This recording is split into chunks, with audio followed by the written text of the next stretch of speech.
Wala kang magagawa kundi tiisin. Paluhod-luhod ka pa?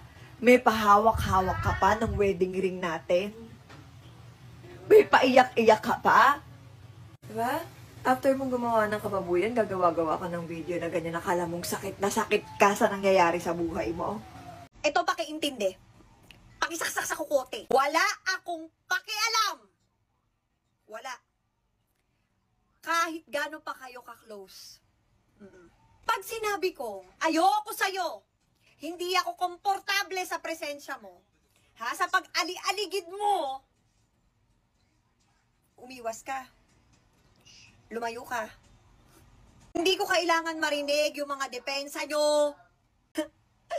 Magpasalamat ka kung kinakausap ka pa ng maayos. Dahil sa totoo lang, pwede kitang bigwasan eh. Tsaka nakakatakot naman dumaatutong kamao ko sa tigas ng pagmumukha mo. Okay? Malinaw?